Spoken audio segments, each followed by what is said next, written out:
Great spirit of America here. Whether you're on one side or not, isn't it great? Outside, inside.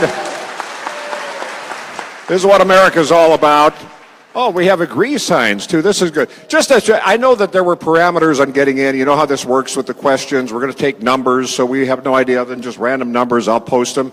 Congressman Issa will get through as many of them as possible before we then move out this way to bring the next session in, because you have a lot of friends out there who I know want to get in for the second round. So we appreciate your cooperation, the brevity with all of this. But and I know when you signed up online, there were some things like make sure if you're in the district, you get some preference. How many of you are here from out of the district? I'm just curious. Who would admit it? And you're here, and you got through, and welcome. Good to have you here, because we're Americans, we have questions, and I'm here to moderate, so we'll have a good time. And again, we ask, when you get to the questions, we want you to keep them brief, okay? That does help, because then we get through more questions, all right? Because we give the speeches outside, that's good. So please welcome Congressman Darrell Issa here in just a moment. We're going to parade on the colors first. I wanted to acknowledge that he's standing right here, ready to await. Please rise as the United States Marine Corps parades the colors, and we'll do the Pledge of Allegiance.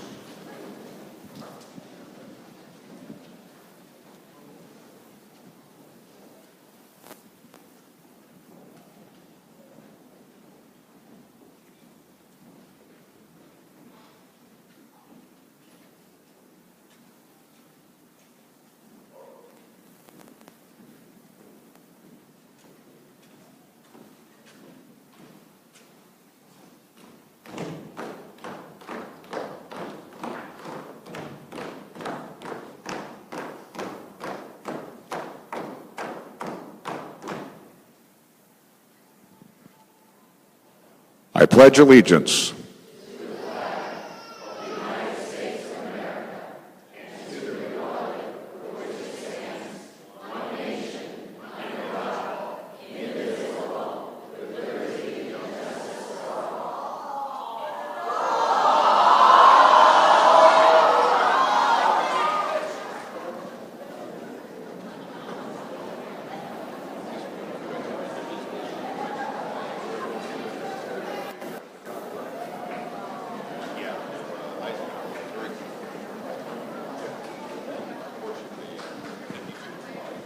Let's thank the members of the United States Marine Corps here at Camp Pendleton.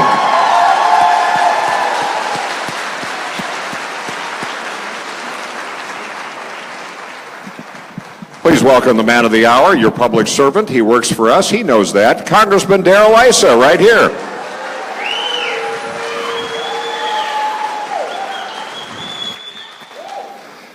Good morning.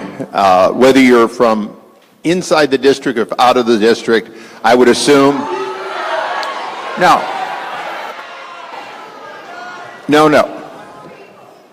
I would assume that you're all concerned citizens who are here because you either want to say something, want somebody else to say something, or want an answer to something. And that's what we're here for. So I'm going to ask for just some small ground rules. If you don't do it, you're only embarrassing yourselves and our community. So it boils down to, I'm not looking for applause, and I hope that we will not be booing down anybody's question. If there's a lot of noise over whatever I'm trying to say to answer, I will simply pause, and I will pause for as long as I cannot effectively give you an answer. If it goes on long enough, Mark will simply say, next question. Now, that's not my intent. 2 weeks ago, I answered for 90 minutes people's questions. I'm sure not every question got asked. Folks, relax. I understand you didn't know that I would come to your Tuesday protest. That's okay. I thought I was welcome since it was at my office. My opening presentation, for what it's worth, hopefully will be informative.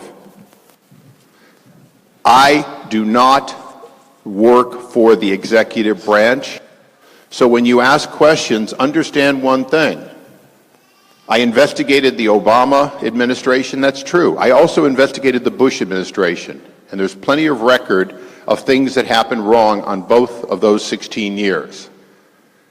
On top of that, I represent all Americans.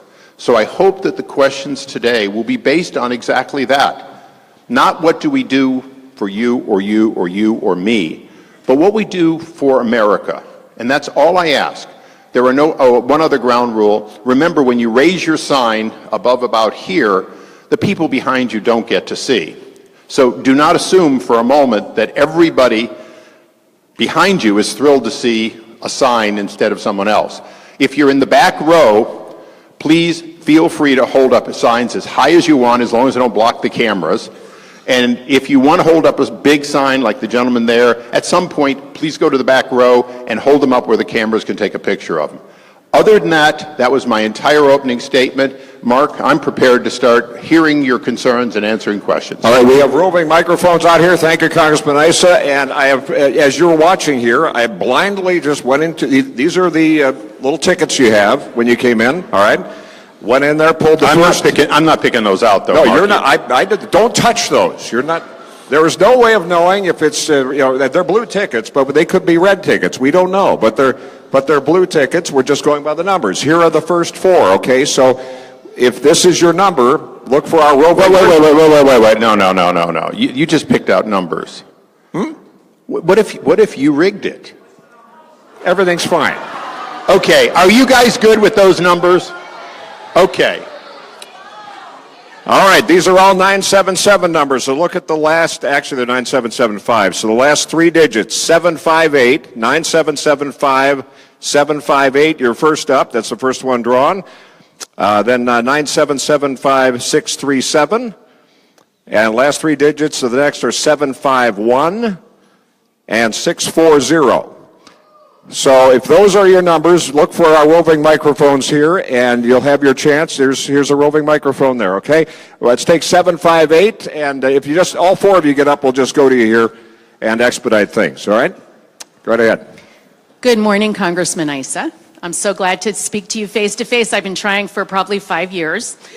But what I'd like to ask you is, there are 11 million undocumented people in this country, and we depend on their labor. Honestly, none of us would have food on our plates without it. So what I'd like to know from you is, what is your plan to address comprehensive, humane immigration reform that allows the people who have been here in this country working really hard for many years to work in dignity openly, and for their families to not have to suffer from deportations that separate parents and children? Do you plan to address it, and when will that be? Thank you.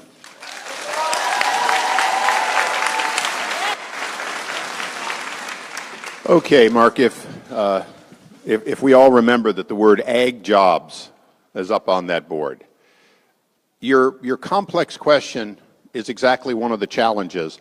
Your question, and I'm just trying to answer it as fully as I can, your question begs a whole lot of assumptions. And it already assumes a pathway that it hasn't worked, and we've tried to do it for a number of years. So let me answer. First part of your question was agricultural workers. I say this to people on the left and the right in this room. We have to find a way to have an effective agricultural guest worker program, and here's the reason.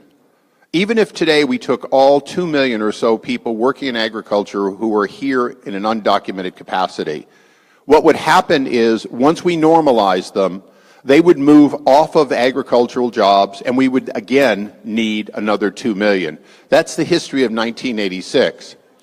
So my proposal, and it's the first part of your question, my proposal has always been, and I worked with Howard Berman when he was Los Angeles congressman on something called ag jobs.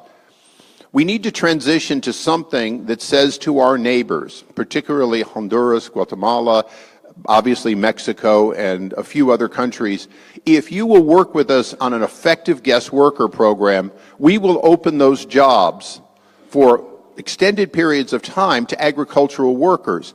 not their whole families, but to the workers, so they can get 4 to 8 times as much money here and change lives back in their own country. That's what a guest worker program is intended to do. It's not a migration, it's not immigration, it's a guest worker. Now, many of the proposals, and all of them that I think that have a chance to succeed in that one narrow category, all make an assumption that it's too late to start from scratch, that the workers and often their families are here, and often the families include American citizens.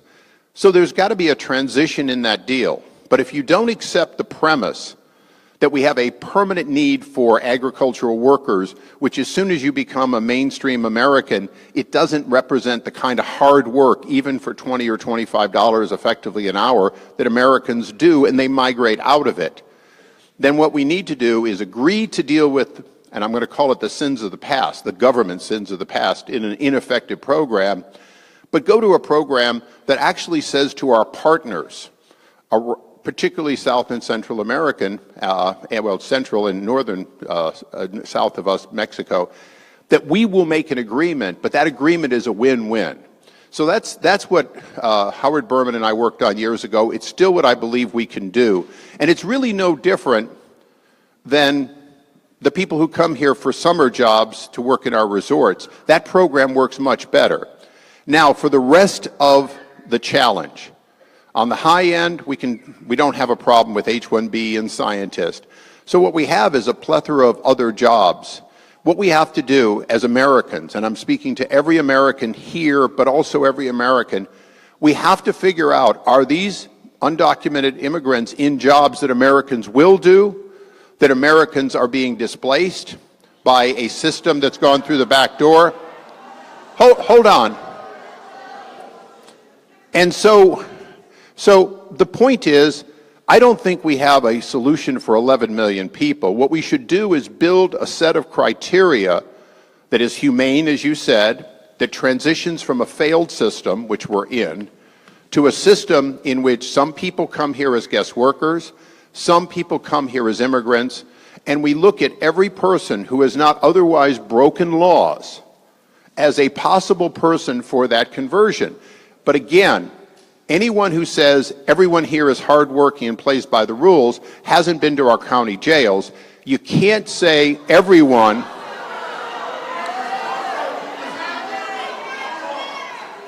So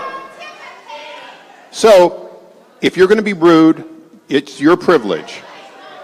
But if you disagree with the following principles, then I don't understand how you got that belief. One, for everyone in this room, isn't there at least one person, one illegal immigrant that we would like to keep? At least one.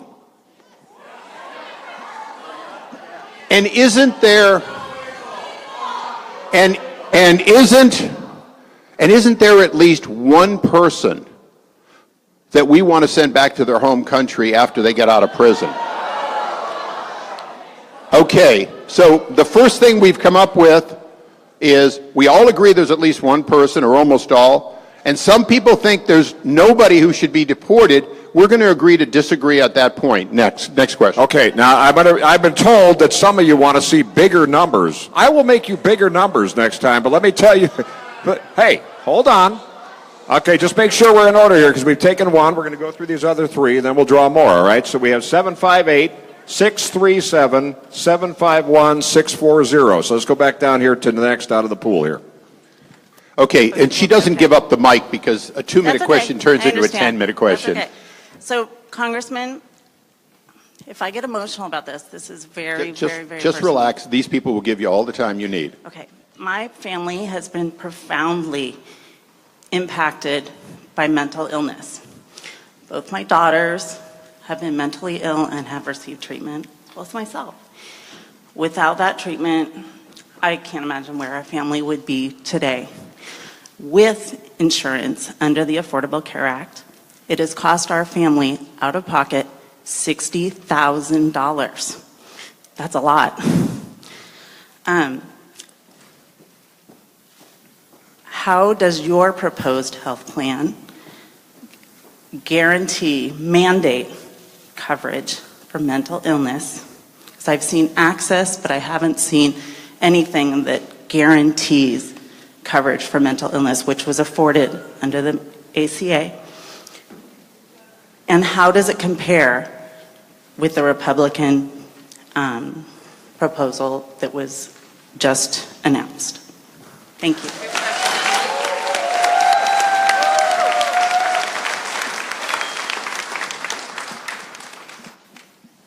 We have one, as far as I know, one psychiatrist, happens to also be a military officer and a congressman, Congressman Murphy, who has championed that issue and made sure that each time there's a bill, a proposed bill, or even separately from these actions, has been pushing both the reality of what you're saying, that this devastates a family and it has to be covered like any other catastrophic illness, and also the fact that there's an awful lot that can be done early on that both saves lives and other secondary cost.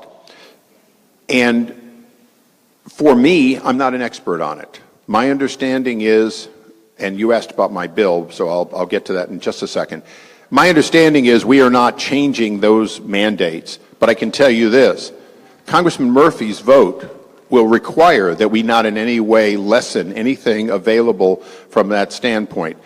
Back to my bill, for those who haven't looked at what I've been pushing one part of a comprehensive overhaul, and that is the California, we have the largest exchange in California for obvious reasons, but in state after state, the problem is, well, people leave the exchange, either don't get insured or go elsewhere, and people with needs are in the exchange. And of course, that creates an adverse pool, a pool in which the only people in it are people who need more than would be a normal rate of payment. And so what I proposed was that we start with the federal workforce, over 9 million people and their families, who already represent a healthy pool. We add to it the access for a broader array of private employers, small business people who just look for a way to do something for their employees at a reasonable rate. We then add to it state workers. And are there some school teachers or other state workers in the room? Okay, you have wonderful plans. I'm not interested in your plan, but I am interested in your pool, because the fact is state workers are a very healthy, high-paid, compared to the average American, if you will. I know it doesn't feel that way. But remember, at about 35,000, you start tipping over. But you remember, state workers always also tend to have college degrees and so on. If we add those pools, what we do for you is, if you're in an exchange, you're in an exchange that starts off at a fairer size and pool and is more likely to attract both people with needs, but also people who simply want health care, and it's that stable pool that allows it to remain affordable.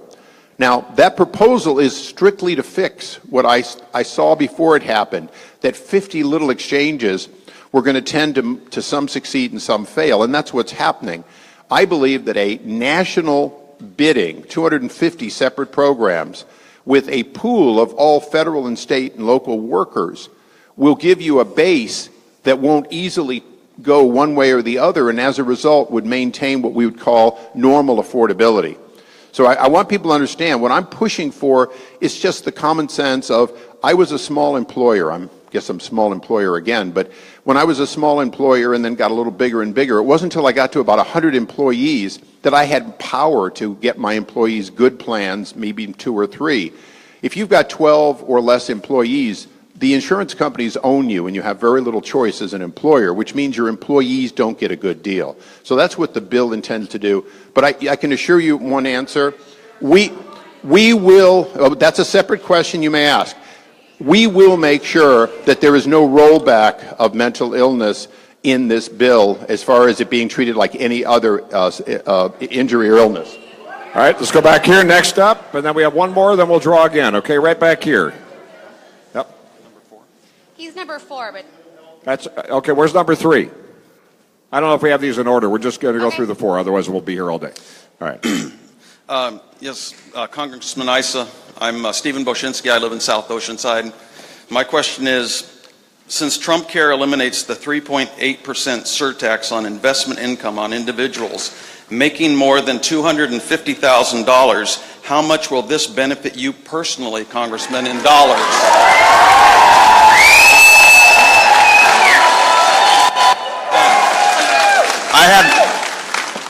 According to the financial report filed by you with Congress for the year 2015, the low estimate of what looks to me like your investment income was $31 million, and the high estimate was $80 million.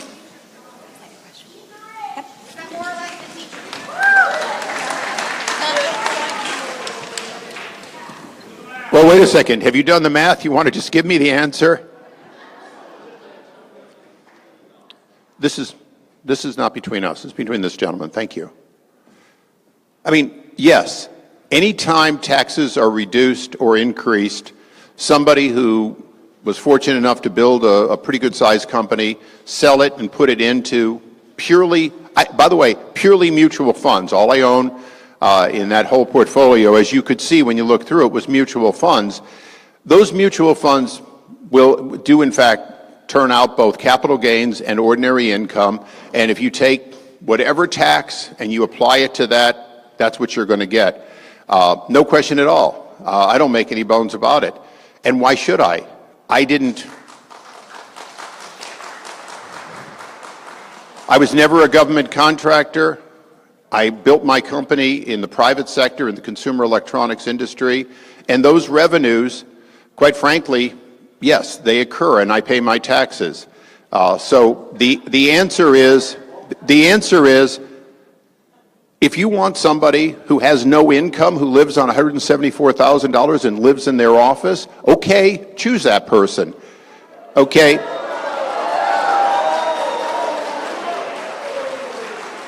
But if you'll have somebody who divests themselves of every individual stock, puts it in mutual funds, and then takes whatever the revenue that comes from it is, that's what I've done, and I think that's the fairest way. I won't benefit from any particular change in tax policy, and quite frankly, taxes go up, taxes go down. That's not what this bill's about. Next question. All right. Hold on. All right, this won't work if we all do that. Appreciate the passion. I love the signs. The agree or disagree thing is great because you can see it from up here and it doesn't interrupt. All right, where's our fourth one here? Do we have? Yes, sir, and then we'll draw again. I'll draw again while you're doing this. Go ahead. Congressman Issa, my name is Dr. Kenneth Ream. I'm a healthcare provider. I'm a physician. And I applaud you for getting together the physician and healthcare community and meeting with them and gaining their interest. And it's nice to know that the physician voice is heard. What did you learn from gathering the ideas of the physician? As I would have said when I was growing up, boy, that's a complex answer, and I'm going to be a little short. I'll just give you a couple of things. First of all, that many of the policies that are not related to the Affordable Care Act are driving up cost, and that we've got to change some of those. One of them that we talked about was the elimination of clinics which actually operate for less money delivering care. And as those clinics go away in favor of hospital-owned facilities, they may or may not relocate to the hospital, but the cost goes up, particularly government-paid. We obviously talked about the pools, and we talked about some of the specialties.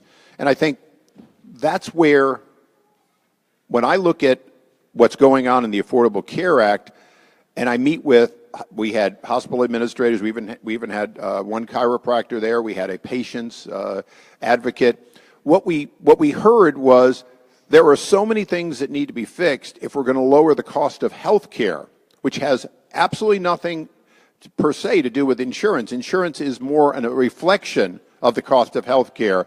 And I think that was one of the important points. And we're not done having those. I asked to have them on a regular basis because some of these policies, and I'll just give you one because I think it's the one most people here don't know about. And it was the one I just mentioned. If you've got a local clinic, probably physician-owned clinic, a few doctors get together, and you go in there and you banged up your knee and they give you an MRI, the reimbursement there is less than if you go to Scripps. Now, I'm not upset about Scripps, but if Scripps buys that clinic and puts their name on it, the amount of money that is paid goes up. And you look and say, well, wait a second. What we're trying to do is deliver health care to people at an affordable price with nobody selling for below cost. But that's one of the problems today is we're seeing small clinics owned disproportionately by non-hospitals disappear, and the net result is healthcare cost goes up. If you don't mind, I'm going to say one thing that came in since that meeting. Elijah Cummings and I have been seen on TV more than a few times, you may have noticed. But we've done a lot of legislation together. Right now, he was just at the White House asking why it is that we cannot, at least in some part, do what the Veterans Administration does and buy our pharmaceuticals in bulk and get a better price. And you may or may not be aware of this, but he got full agreement from the president. And that means that there's a real chance for a bipartisan effort to buy, at least as to the federal government's programs, pharmaceuticals and other devices at a better price by simply buying in bulk. So that's one of the things that Elijah Cummings and I will be working on. All right, we've drawn again here. I made these bigger. You notice I've shifted to a blue ink. Next, I'll use red ink. I'm just trying to be the impartial moderator. Look at your last three digits and then stand up if I call your last three digits. 597-744-742. Those came out just that way. There you are, 597-744-742, right over here. I'm a terrible public speaker, but I'm doing this for my son, Charlie, who has Fragile X syndrome. It's a developmental delay, and our family relies on Medi-Cal to meet his medical needs. With the cuts, the proposed rollbacks to Medicaid, how will his needs be met as he lives his life?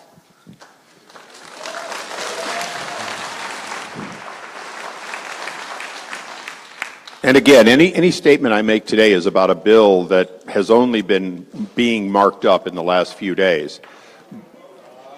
So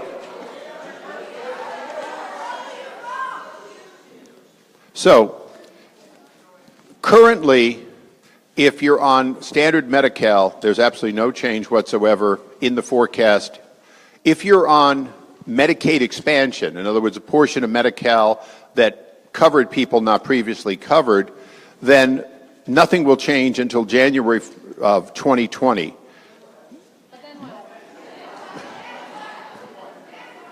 Thank you very much. Then we're working on a series of grants and credits, and I'm looking at that bill the same as you are. What I will say is I'm going to ask a question to all of you, and I'll get the disagrees. I'm ready for it. So if your child is completely disabled and absolutely no capability of taking care of themselves, and you're a classic Medi-Cal recipient, or your child is, it's a 50-50 deal. The federal government pays half, and the state of California pays half. Under Medicaid expansion, we always call it Medi-Cal, but in every other state pretty much it's Medicaid. Under Medicaid expansion, the deal was 100% for the first year paid for by the federal government, and then 90% thereafter.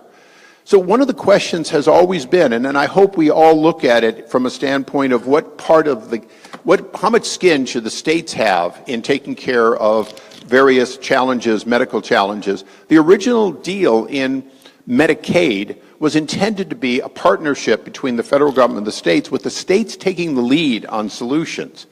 So the one thing that always bothered me was the people who were higher up the food chain, if you will, had less reason to need assistance, were getting 90% in perpetuity, 100% originally, from the federal government. I said from day one that the partnership should never have been different. It should have been the same. It should have been whatever the state reg was, 50-50. Some states do a little better. And I will tell you, I continue to champion that in Congress, that we shouldn't have two steps.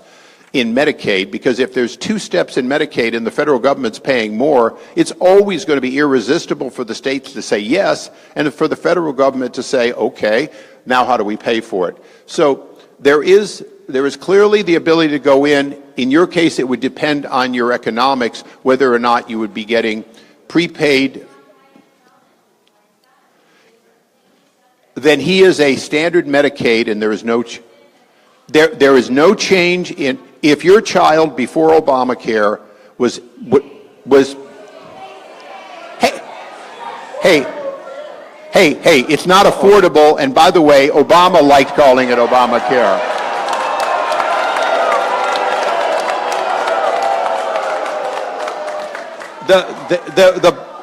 Back to the point, back to the answer to your question, Medicaid is not being changed by this bill. The expansion was not that. So in the case of your child as 100% disabled, there will be no change. Thank you. All right, hold on. Ma'am, hold on. Ladies and gentlemen, I love your passion, but were you 597, ma'am? No, I'm 744. 597. Let's go to 744. 744 next. Where's Okay, 744? can I take Right a over here. personal privilege? Who's got a microphone? Yeah, would you come on up? Come on up here for just a second, Sunana. I know, you're going to have lots of them. Oh, No, it's okay. you can tell I need glasses. Would you get the gentleman up front? Because I promised him I'd let him ask a question. There's a lot of people that have the same question. Hold on to the mic, and you're welcome to. Trust me, I've never met this man before. Here's the question that I have. My name is Dmitry Demidov, and I'm a resident of Oceanside for 11 years. Have been in the U.S. half of my life, exactly 21 years. 20 years lived in Russia. I watch very closely what's going on in Russia and the politics, especially with Putin, and what's going on now in America. I run a Facebook page called Unofficial Justice, where I put links together. So my question is related. It is very much related to this subject. Congress initiated effort of investigations of Trump's ties to Russia. A week and a half ago was defeated on an 8-11 party line vote. And 8-11 party line vote means that there are a couple of gentlemen, congressmen, on the Republican Party that voted against it and swayed the vote against it. And one of them was Issa. Okay? Besides the ever so repeated narrative about Russia's hybrid war, which includes hacking, which includes information war, and besides the fact that there are reports by intelligence agencies, including joint CIA and FBI reports available on the government's website confirming the interference. We have 25 people in the administration of the White House, 25 people that have direct ties with Russia, including President and executive, and Trump's son, executive vice president of Trump International, Trump's daughter, Trump's senior advisors and son-in-law, Trump's Secretary of State, Attorney General, Chief Strategist, Secretary of Commerce, White House Deputy Chief of Staff, Campaign Manager and Counselor, Head of Department of Education. Okay, I think we've got it. Thank you. And here's the question. Here's the question. Okay. I understand, Mr. Issa, that your vote against the investigation. Okay, we get that. Okay. Okay, thank you. Okay, I got the question, which is what matters. The question was on my vote.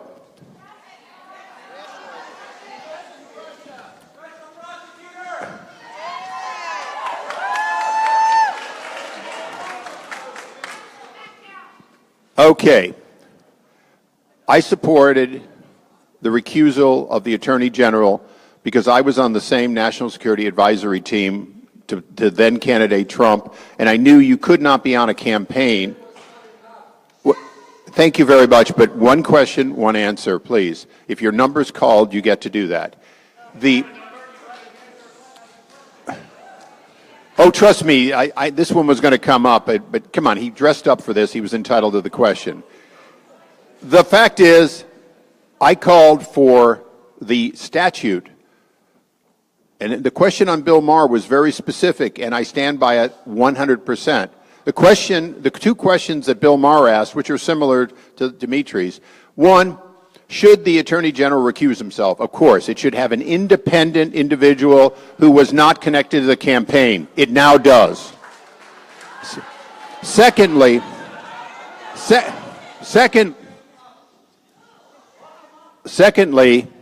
should there be what people cannot call special prosecutor? But I think I have to explain, and it won't take long, but I have to explain. The special prosecutor statute expired. There is no such thing.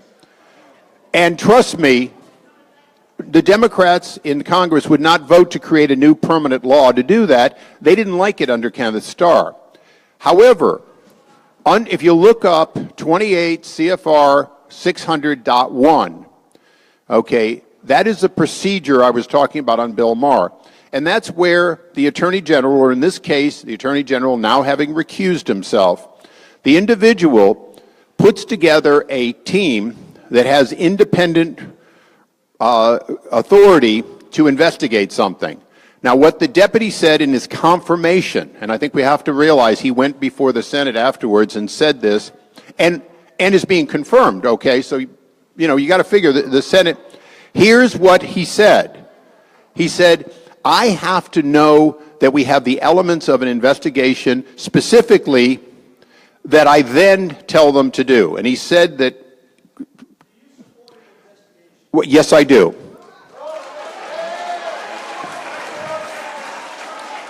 Now, so everybody, so now that you've agreed to investigation, Dimitri's number one concern is that evil son of a blank in Russia, Putin. No, look, I understand Trump didn't win this crowd. The fact is, Putin was evil when President Bush thought he could see into his soul. President Obama tried to work with him in Iran, and we're going to get a nuclear bomb. Putin went into Ukraine and into Crimea. Hold on, folks. He went into Crimea, he went into Ukraine, and he used cyber attacks. So, I not only support investigating whether there are any ties to anyone, including, you know, you keep asking for something that doesn't exist, so please.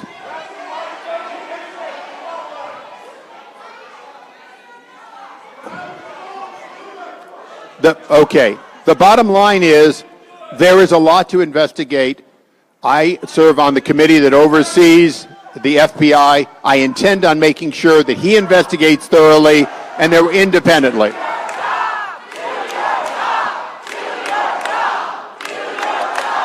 Okay, that has been noted.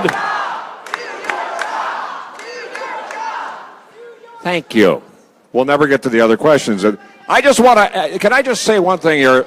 When he went, okay, fine. How many of you thought when we went to Dimitri that was going to be some pro-Issa deal? That was a fair thing. 7:44 is up. We're never going to get any more questions in if you keep this, so just pause. I have to facilitate, boys and girls. 7:44 is next. 7:44. Okay. Good morning. Yes, ma'am. My name is Brandy Clayton, and I work for the Women's Resource Center here in Oceanside. I'm also a citizen of Vista. We've been providing services for domestic violence here in Oceanside for over 40 years. We give services to approximately 6,000 families every year. The current administration has floated a budget in which it will cut all funding to the Office of Violence Against Women. That funding, thanks everybody, that funding helps to fund all of the services that we provide under VAWA, the Violence Against Women Act. Now, you've stated that you're a proponent, and we know that you've voted for it. But what are you going to do to keep that funding from being cut?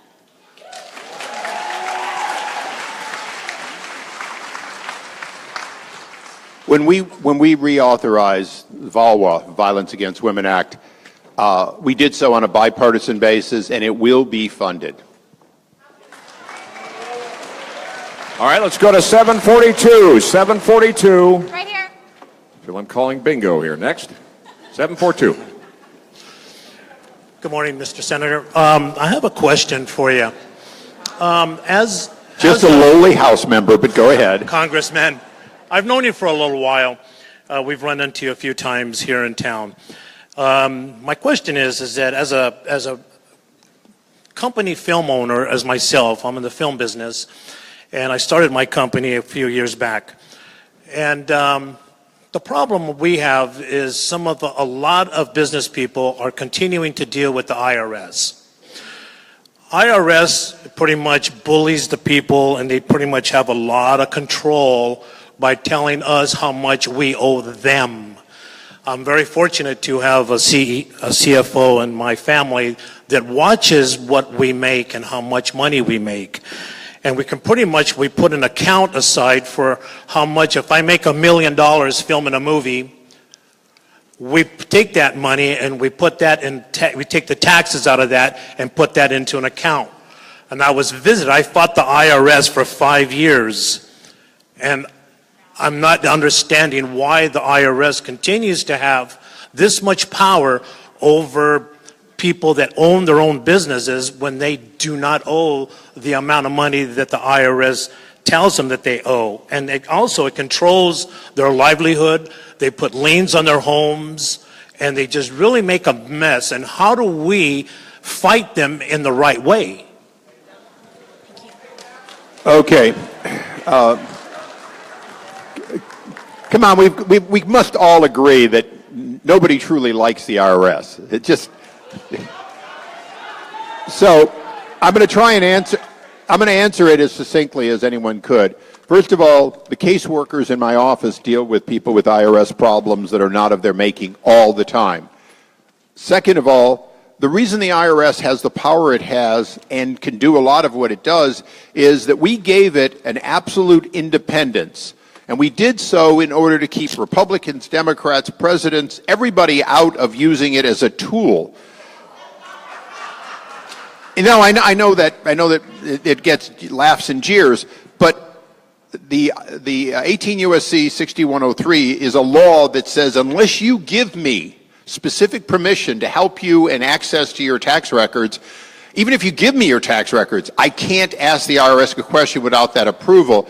And we do that to try to maintain the independence. But the answer to your question for all of us in the room is, if we were to make our tax code the same, let's say, as Germany's, which is 1/10 as long, you might not pay less taxes, but you would have less trouble with the IRS if we could get rid of all of the pluses and minuses and loopholes that have been built up. So the reality is, what you're asking for is a reform that everyone talks about, but I haven't seen in my years, which is, instead of piling on more regulations, we really do need to overhaul the tax code to get rid of the loopholes, but at the same time to make it fairer for everyone to pay essentially an agreed on rate. And I look forward to working on that, but I will tell you that is hard. It hasn't happened in my years. The last time it really happened was in the Reagan administration when Republicans and Democrats came together and agreed to a lower rate, but people paying that rate. And we need to get back to that. Thank you. All right, we're going to go to 3 more here, and I think if we all cooperate and we're all tolerant of opposing views here, we'll get through these. 663-809-523. That doesn't help. 663-809-523. Last 3 digits. Who has 663? Right over here? Right here. That's 663 here, all right. Okay. All right, we have time for these 3 before we wrap up here, so let's move forward. My name is Catherine Scheel. I'm a member of the State Bar of California.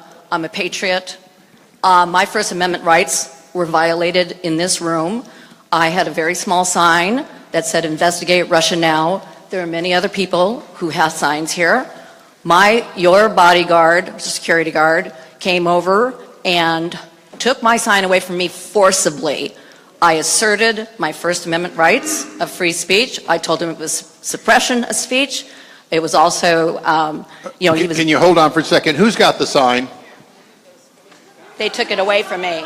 No. Hold on. Who?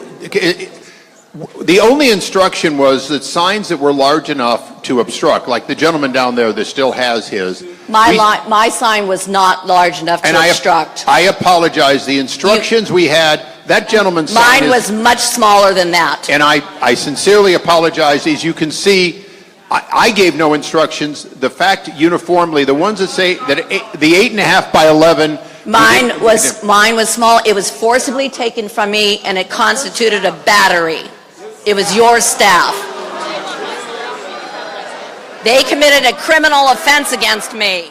Well, okay. Thank you very much. We'll go on to somebody that doesn't have a pending lawsuit. Next. All right, number 809. Hold on.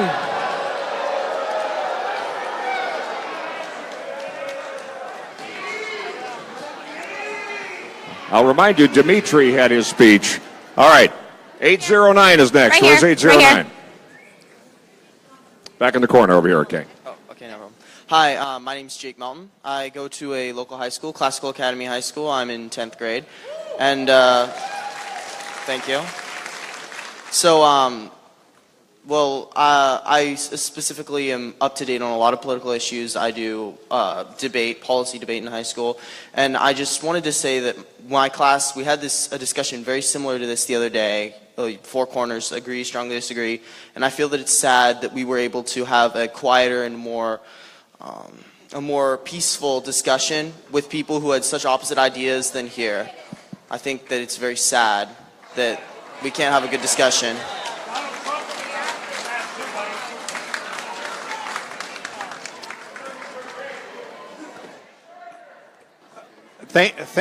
On one hand, thank you for your comment, but I'm here today not expecting that it was going to be quiet. The only thing I ask is that it not end like Hamilton. Yes. Who's next? Please. They're coming as quick as they can. Sir, thank you for taking this question. I realize the medical plan that you are supporting is not the one that is currently being passed by Congress. And mental health is not covered by the one that's being passed by Congress. I just sat down as a cancer survivor and currently going through cancer treatment with my doctor, and these are the things that I am faced with. The current plan that you are going to be passing, I have pre-existing conditions which will put me in a pool of high risk. I am also in my 60s, do not qualify for Social Security. So therefore, I also go into the pool that the Affordable Care Act would have kept me at a lower rate. Your plan is 5 times more than the 3 times that the Affordable Care Act was. I ask you, sir, my treatment is like $500,000 a year. I can't afford that. I can't afford not to have insurance. Insurance for me will be $60,000, $70,000 a year. I don't want to hear about your plan because your plan would benefit Californians. I want to hear what you're going to do about the plan that's being proposed by Ryan. Because, sir, the bottom line is you can follow up, but let me just break it into 2 parts. No, you can. If you have a follow-up question, we'll take it. This is important. Yeah, please. The reason that I pushed the FEHBP, Federal Employee Health Benefit Plan, was that it never had a cap and it never had pre-existing conditions. It was fully portable. As a matter of fact, within the 250 plans, you can move around if you're a federal employee, not a congressman. We're in there. So the reason I am still pushing that is that I will not be satisfied if we do not effectively take care of both pre-existing, as and we could have a long discussion, we did with the docs, but pre-existing and how that gets worked, and portability, which ultimately was what we should have been fixing from the start. Remember, pre-existing sounds great, but then the question is, and this is the question that I'm being faced with as a fiscal responsible Republican, is, I know. So the question is, if you choose a plan, should you be able to move with no penalty to another plan because suddenly you need more? The fact is, I support both a prohibition on using a pre-existing condition against somebody entering and portability, and I will keep fighting for both of those. What's your follow-up? How are you Hold on, we got about 5 minutes left, please. Hold on. How are you going to vote on Ryan's plan?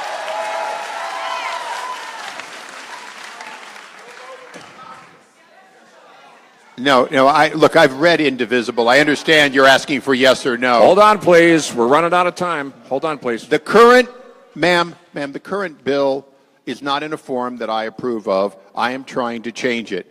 But ultimately, the Affordable Care Act has problems that have to be fixed. So my intention is to keep working on the fixes. Thank you. Next question. All right, very quickly, thank you for your cooperation. We're wrapping at 10:30. We're going to go 5 minutes from here. I've got two more numbers. This is going to be, we have 615. Are you 615 here? And 604.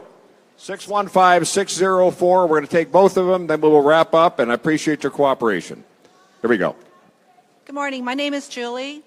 My husband and I have over 60 years experience in healthcare. Could you speak up? Got to crank up the mic, please, in the back.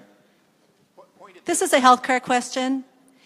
Under the proposed act by the Republicans, apparently there is not going to be an individual mandate for insurance.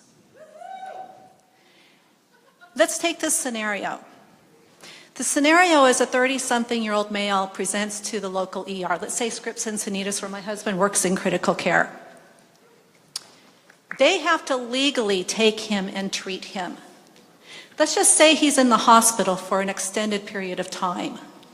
He had chosen to not buy insurance because he didn't think he needed it, or he chose his own plan that is substandard.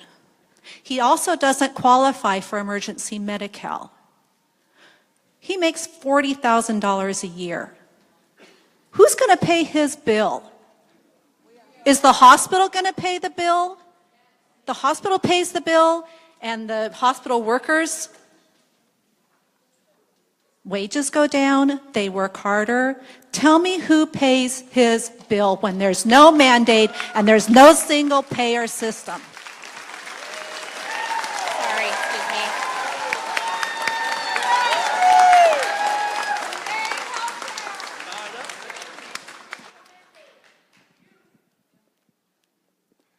Your point is extremely good. I'll answer it in reverse order. We all pay through cost shifting. The health care system, quite frankly, passes those costs on. If your hospital says we can't afford to pay you because we take in all these indigent patients, take it up with your hospital because they're not being genuine. The fact is, health care rises in no small part because these things, especially hospitals specifically, because hospitals are going to break even or they're going to go out of business. How do they break even nonprofits? They shift. That $1,500 MRI is a $500 procedure, but when you throw in the overhead for emergency rooms, and we are a stone's throw away from Tri-City, and Tri-City is one of the few emergency rooms available. A lot of hospitals have decided not to take emergencies in order to avoid that cost, which means that that individual, whether they have insurance or not, is less safe because there's longer distances to go.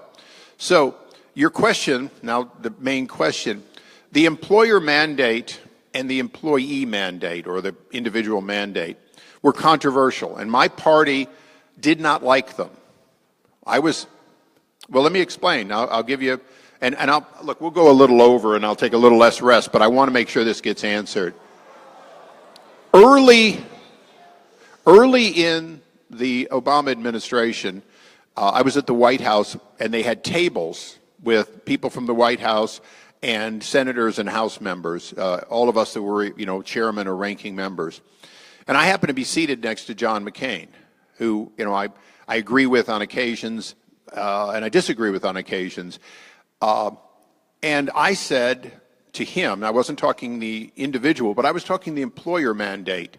And I said, well, if you don't have the employer mandate or some other process, then employers will shift their responsibility to my emergency room, which means they shift it to my company, who's not only paying health care, but they're also now paying for your not paying health care. And I'll never forget, this was not one of those times in which the senator and I agreed, and we're there with all the Obama people, and he's yelling at me. I am not in the same boat as just any Republican. I've been an employer who struggled to provide health care for my employees, and once Kathy and I were on our own, we did from day one find a way to do it.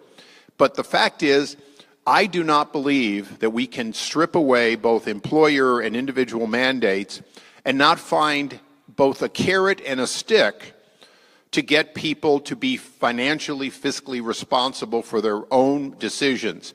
And will I tell you here I won't vote for something if it strips away the mandate? I'm not going to make that commitment. What I will tell you is I will keep fighting for a recognition that that individual who chooses not to have insurance, in fact, should be held in great amount responsible. And the employer who cost shifts, and I'm just going to give you two things. These are state issues more than federal issues. The state of California certainly could view that individual's responsibility to include going after them and making sure that they pay, if you will, for their decision if they can. We don't do that. The second thing is we could put into our law for all our employers both inducements and penalties. For example, if we took the minimum wage, how many people here support a $15 an hour minimum wage right away?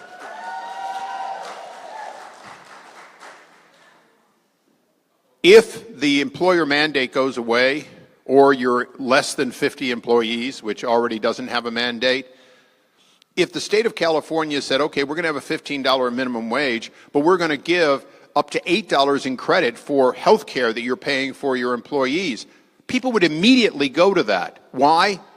Because the fact is that would be an inducement for employers to do the right thing. And by the way, if not, then they got to pay the $15 an hour. But there's no process that the state or the federal government has done to do what you want to do. So, okay, real quick follow-up because I'm going to take...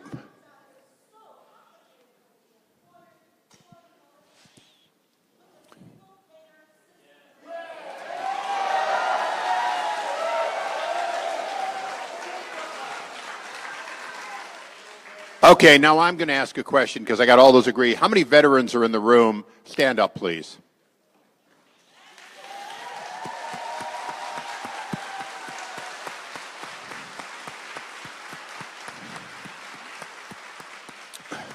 Thank you for your service. Keep an eyes open, by the way. We honor our Marines in this building once a year. But the VA is a single-payer system.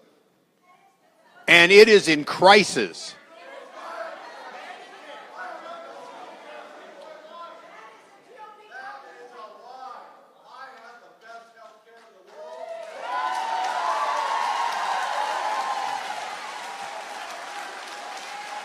Next question. All right. We said we'd take all these questions. Hold on.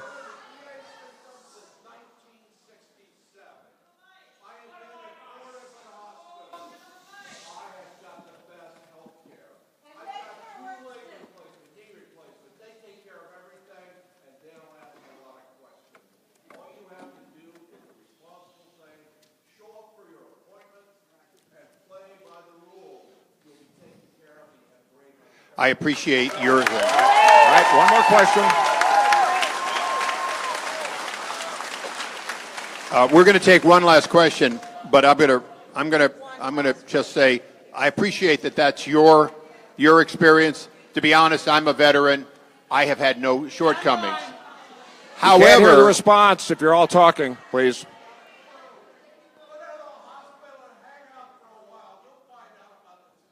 I was there watching my mom's father pass away there. Okay, all right. Playing by the rules, we're all for that, especially when we're doing this and trying to wrap up. 6:04. Hold on. What about 6:04 next? Hold Thank on. Look, I'm not going to let this pass.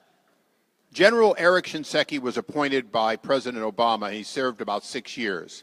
When he came in, he said his challenge was to change the culture to make it take care of everyone, not just some, everyone. When he resigned and President Obama replaced him, he did so because there were a number, and they weren't Republican scandals or Democratic scandals, there were failures. We came up with the Choice Act, we came up with other things, and we funded them because we're trying to, on a bipartisan, nonpartisan basis, make sure that the VA doesn't let another person die, doesn't miss another chance for a veteran. So it's not about when it works, it's about making sure it works for everyone. Yes, sir. Final question. Need the mic. There we go. Congressman, my name is Mike Levin. I'm an environmental attorney and clean energy advocate. And I'm here. Hey, Mike, I look forward to you. I only ask you one thing. This is not a campaign event, so please bear that in mind. I'm here as your constituent, and I will be respectful of you, sir. But I have a question, and I've had a question of you for, actually many questions of you for a long time. But the one I want to ask about today is about climate change and environmental policy. I appreciate. Okay, one question. Can I ask my question? Look, understand one thing. No, one thing. Should I be able to ask my question? For ladies and gentlemen of the press, you're a candidate for office. Please ask your question. Thank you. I'm trying to ask you a question, and I appreciate the time. I actually am shocked you let me in, but thank you for that. So this past holiday season, I sent you this book. It's called Climate Change for Beginners.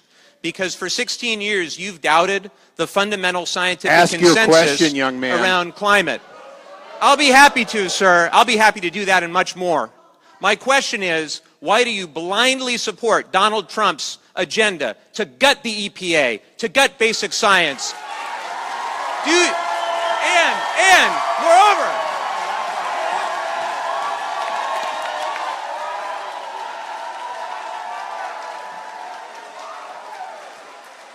you're done. No. He asked this question.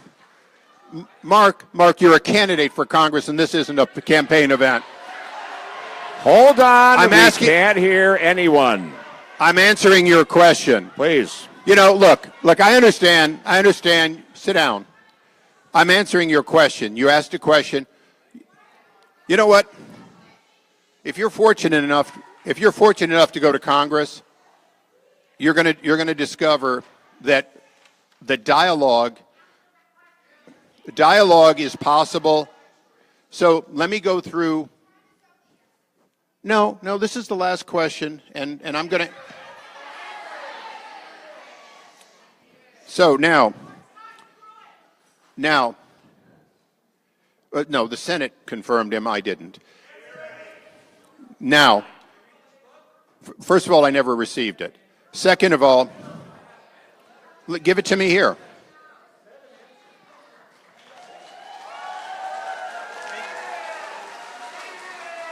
Okay.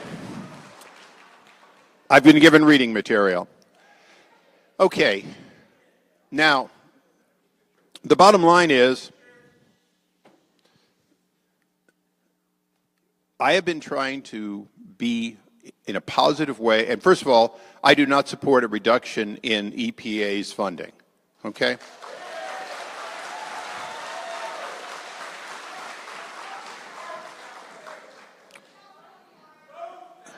Now, we have a challenge in our society, and this may not be exactly the answer you want, but it's the answer that I think you're going to at least appreciate is where I stand.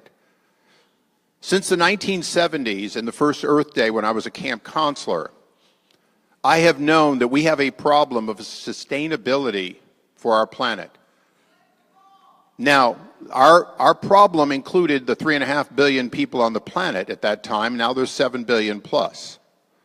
So, are we burning through carbon, and are we burning through carbon, and does it have secondary effects, one of which is CO2 loading of the atmosphere, and another one is acid rain, and another one is that it's just part of our lack of sustainability? Yes.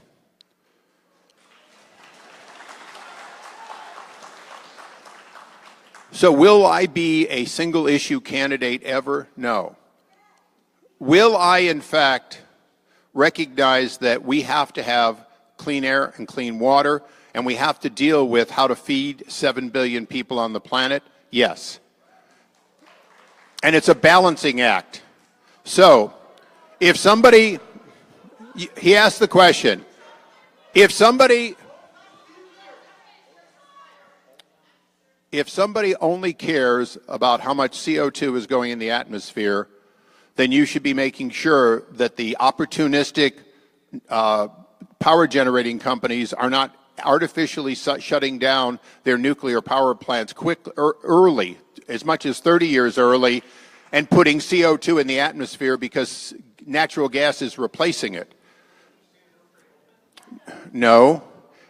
Shannon shut down. But right now, throughout America, companies have decided that it's too expensive to run a nuclear plant that puts out zero emissions, and instead what they're doing is they're switching to natural gas and turning those off. Why? Because it's temporarily cheaper. And so we're going to burn more natural gas, not less.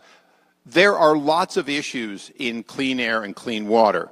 And the EPA was created by Richard Nixon. It is, in fact, not a Republican or a Democratic organization. It's an organization that has a mandate, and I will continue to support sensible aspects of that mandate and funding for it. Thank you all for being here. Thank you. Thank you, Congressman. You've been a lovely audience, but you need to be leaving. No, not in the back. Exit to stage left, please. Thank you. Exit to the left so we can get more of your friends in for the next session. Thank you. Exit stage left. Well, stage right, yes. Your left, my right. This door over here.